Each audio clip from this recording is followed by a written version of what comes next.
বড়দের প্রণাম, ছোটদের ভালোবাসা দিয়ে আজকের দিন আমি শুরু করছি। আমি এখন রয়েছি প্রিন্সেপ ঘাটে। প্রিন্সেপ ঘাটে এসে এক জায়গায় পার্কিং করে হট করে দেখছি এই একটা ড্রেন আছে। ড্রেনের মধ্যে অসংখ্য মশা চাষ হচ্ছে।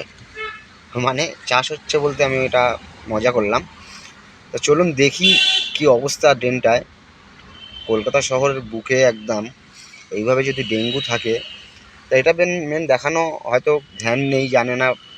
তার পৌরসভাকে বলবো আপনারা দেখে নেবেন এখানে, যাতে এইভাবে যদি ডেঙ্গু চাষ হয় তাহলে তো আমাদের শহরেরই ক্ষতি হবে।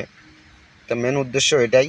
তাছাড়া পুরো দেশবাসীর কাছে একটাই অনুরোধ, এরম কোনো কিছু দেখলে একটু ভিডিও করে লোকেশন দিয়ে ছাড়বেন, যাতে প্রশাসনের কাছে বা কোনো যাকেই প্রয়োজন ওখানে সেই মানুষটা যাতে পৌঁছাতে পারে, সেইরকম জিনিস যাতে না হয়। মানুষের পাশে থাকুন, তবেই তো সবাই। আমরা যদি শুধু সরকারকে বললে হবে? আমরা নিজেরা না ঠিক থাকলে তাহলে সরকার কত করবে? সরকার তো সবসময় চেষ্টা করে।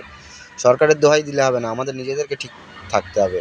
আমরা সব সময় হিংসা নিয়ে চলছি। রাস্তাঘাটে দেখো, এই গাড়ির সঙ্গে ওই গাড়ি লাগছে, কেউ কাউকে সরি বলার নেই, খালি ঝগড়া অশান্তি নিয়ে চলছি। এত অশান্তি কেন?